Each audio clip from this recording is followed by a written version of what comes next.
अस्सलाम वालेकुम नाज़रीन, मैं आपकी मेज़बान रिक्सा अवान एक बार फिर से आपकी खिदमत में हाजिर हूँ। नाज़रीन, इस वक्त हम तहकीकाती अदारा अयूब एग्रीकल्चर रिसर्च इंस्टीट्यूट से बराह रास्त आपसे बात कर रहे हैं और हमारे साथ मौजूद हैं डॉक्टर जहाज़ेर साहब। कि बेसिकली यहाँ पे अयूब एग्रीकल्चर में कपास की देखभाल करते हैं और कोशिश करते हैं कि किस तरह से हम कपास की पैदावार बेहतर ले सकते हैं, उसके ऊपर मुख्तलिफ तजुर्बे करते हैं। यहाँ पर इस वक्त 70 एकड़ में कपास लगी हुई है और आप देख सकते हैं कि इनकी कपास के ऊपर किसी किस्म की कोई बीमारी, कोई मसला नज़र नहीं आ रहा। अगर आप दूर तक भी दिखा सकें तो कपास की माशाल्लाह सेहत भी अच्छी है और इसके ऊपर फूल अच्छे लग रहे हैं और टिंडे भी यहाँ पे आप दिखा सकें तो मुख्तलिफ किस्म के पौधे हैं, लेकिन किसी के ऊपर कोई भी बीमारी नहीं है। इस प्रोग्राम को करने का मकसद ये है कि बहुत सारे काश्तकार भाई ये कहते हैं कि हमने स्प्रे भी किया है और कपास वक्त पर बीजी है, बुआई की है, लेकिन उसके बावजूद भी हमें रिजल्ट्स नहीं मिले। तो ऐसा बिल्कुल ऐसा ही है, कुछ मौसम का अफेक्ट है, कुछ हमारी मैनेजमेंट प्रैक्टिसेस हैं कि जो चीज़ हमने वक्त पर डालनी है वो नहीं डालते, जिसके बाद हमें ऐसे रिजल्ट मिलते हैं कि हम बाद में अगर स्प्रे करते भी हैं तो उसका उतना असर नहीं होता। जहाज़ेर साहब, बहुत शुक्रिया आपका, आपने हमारे किसान भाइयों के लिए यहाँ पर वक्त निकाला।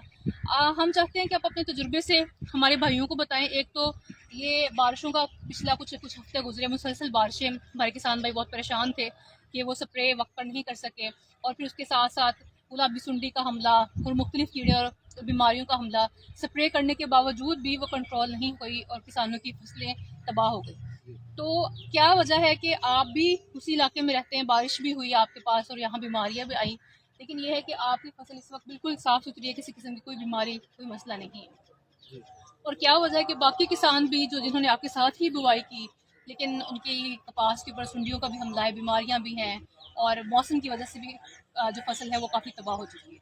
तो इसकी वजूहत हमारे किसान भाइयों को बताएं। जी, इस तरह है कि कॉटन जो है इस दफ़ा बहुत ज़्यादा मुश्किलात का शिकार रही है। तो जैसे सबको मुश्किलात आई हैं, इसी तरह हम भी मतलब परेशान हैं।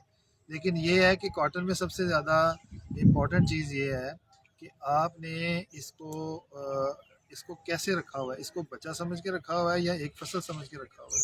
अगर तो आप इसको एक फसल समझ के लगाते हैं और उसको अपना बच्चे की तरह उसको डील करते हैं, तो फिर ये फसल जो है वो आगे तक जाती है। मसलन मैं इधर जॉब कर रहा हूँ पिछले 14-15 साल से, तो हमारी ये रूटीन है कि हमने डेली आना है, हमने इसको सुबह भी देखना है, शाम को भी देखना है।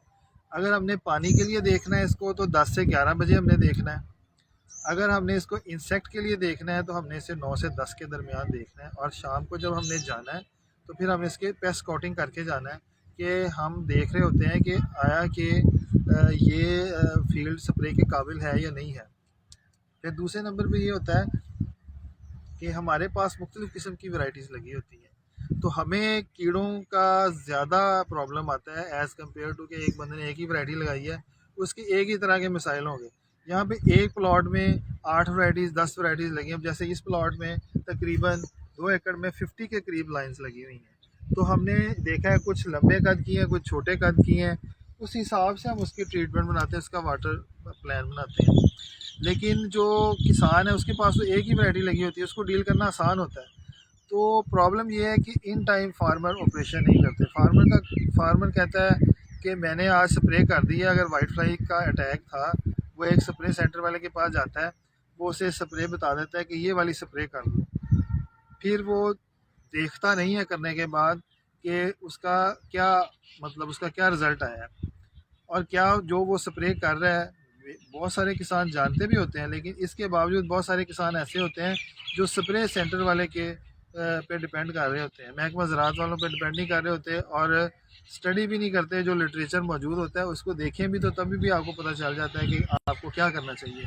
मिसाल के तौर पे एक आदमी गया है, उसने स्प्रे की है, उसने देखना होता है कि 24 घंटे के बाद उसका कीड़ा कितना मरा है, कितना बचा है और कितना जो है वो मरने के करीब है। फिर 48 घंटे के बाद उसका डाटा आता है, फिर 72 घंटे के बाद होता है। और फिर वो अब जैसे बारिशें थी तो उसमें केमिकल्स का जो इंतखाब था वो बहुत ज़रूरी था कि हमने अगर आज हमारी वाइट फ्लाई बहुत ज़्यादा है और हमें पता है कि बारिश भी आने वाली है, और अगर बाज़ औक़ात ये होता है कि हम समझते हैं कि बारिश से ये धुल जाएगी, وہ تھوڑی سی تو اُل جاتی ہے، اس کے بعد اس کی پاپولیشن تیزی سے بڑھتی ہے کیونکہ ہیومیڈیٹی زیادہ ہو جاتی ہے، ہیومیڈیٹی میں وائٹ فلائی زیادہ آتی ہے۔ تو کیا کرنا ہوتا ہے کہ آپ نے وہ کیمیکل چوز کرنے ہوتے ہیں جو آپ کو ڈائریکٹ کانٹیکٹ میں، یعنی کہ جو آپ جس کو جیسے فائر کرتے ہیں کسی چیز کو، تو وہ سامنے والی چیز کو فائر کریں گے تو وہی اٹیک جو ہے، یعنی جو آپ نے اٹیک کرنا ہے نا پودے پہ، کیڑے پہ، وہ ڈائریکٹ مرنا چاہیے، فوری مرنا چاہیے۔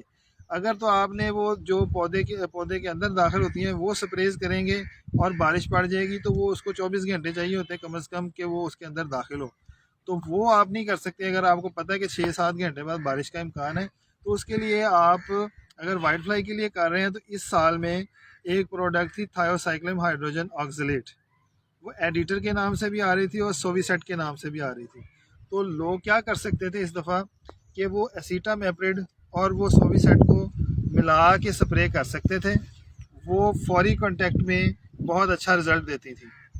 لیکن کیا ہوتا تھا کہ نارملی وہ فارمر کیا کرتا تھا کہ چلو بارش ہو جائے گی تو پھر بعد میں کریں گے، وہ بارش کا انتظار کرتا رہتا تھا، پاپولیشن ڈبل ہو جاتی تھی، پھر کوئی بھی سپرے کام نہیں کرتی۔ اس لیے ان ٹائم آپریشن اور کیمیکل کا انتخاب بہت زیادہ ضروری چیزیں تھیں۔ اگر آپ کو اب موسمی حالات کا بتایا جاتا ہے، ویدر رپورٹ بھی آتی ہے، لوگ